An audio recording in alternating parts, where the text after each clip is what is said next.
The Imperial Japanese Navy transformed from a regional force into one of the world's most powerful naval powers, basing its evolution on the doctrine of the decisive battle, the legacy of Tsushima, and massive technological innovations. The 1905 victory, the annihilation of the Russian fleet at the Battle of Tsushima under Admiral Togo, cemented the dogma that supremacy is achieved by destroying the enemy in a single, colossal, decisive clash. Japanese strategy relied on awaiting an advancing enemy fleet in the Pacific, wearing it down with submarines and destroyers before annihilating it with the heavy battleships. This war philosophy combined Western technology with the spiritual code of Bushido, mandating grueling night training and mindset dedicated to all-out attack. Japan pioneered the concept of ships built specifically for carrier-based aviation, launching the Hosho in 1921, the world's first ship designed from the keel up as an aircraft carrier. Developed cutting-edge heavy artillery, such as the Nagato's 410mm guns and the lethal Type 93 oxygen-fueled torpedo long lengths, which surpass any Western torpedo in range and speed. With the Fubuki class 1928, it refined global destroyer standards by equipping them with enclosed turrets and heavy torpedo batteries. Fundamental for the Japanese strategy was the Admiral Isoroku Yamamoto. His thinking was grounded in a profound understanding of technological modernity and the actual global balance of power. He sought to modernize the Japanese Navy, even while recognizing that ultimate victory over the United States was nearly impossible. The pillars of his strategy included naval air power. He moved beyond the outdated myth of the battleship, placing aircraft carriers and naval aviation at the heart of the fleet. Lightning war, a maritime blitzkrieg. He knew Japan's only hope lay in immediately destroying the enemy fleet, aiming to force the United States to negotiate peace before it could retaliate. And preemptive strike. He devised a surprise attack on Pearl Harbor to cripple American forces in the Pacific from day one.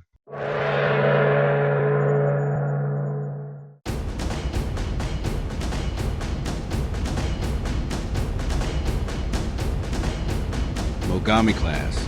All four ships participated in the Japanese invasion of the Dutch East Indies.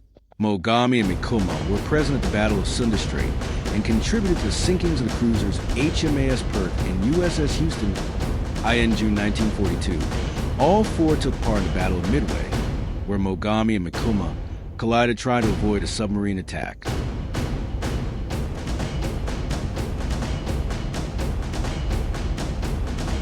Myoko class were 10 20cm/53rd year type naval guns and 5 twin turrets, which were complemented by a heavy torpedo armament. At the time, this was the heaviest armament of any cruiser class in the world. They were also the first cruisers the Japanese Navy constructed that exceeded the 10,000-ton limit set by the Washington Naval Treaty. The Takao class was an evolution from the preceding Myoko class, with heavier torpedo armament and a large, almost battleship-like bridge structure.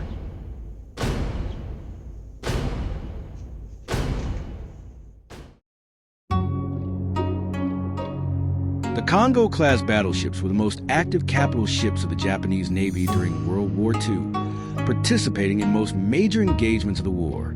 Hai and Kurishima acted as escorts during the attack on Pearl Harbor, while Kongo and Haruna supported the invasion of Singapore. All four participated in the battles of Midway and Guadalcanal.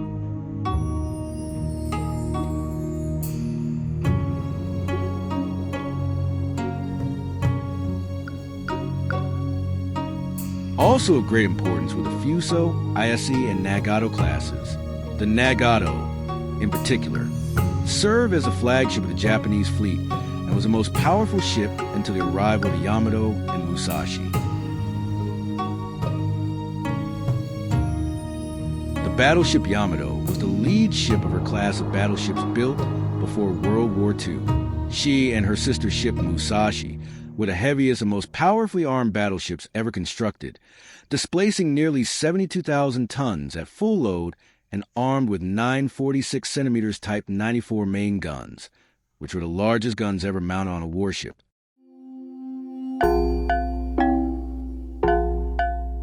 The Yamato-class vessels were fast but with little protection and were undergunned for their size, albeit with powerful offensive torpedo armament, able to launch up to 8 Type 93 long-lance torpedoes in a salvo. They participated in numerous actions throughout World War II.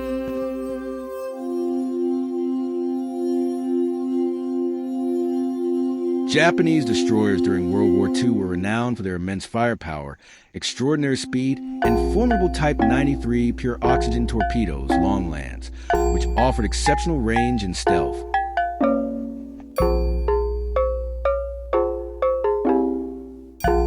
The aircraft carriers during World War II featured exceptional speed, long ranges, and elite early war air groups, but suffered from critical vulnerabilities like open hangar designs and lack of industrial replacement capacity.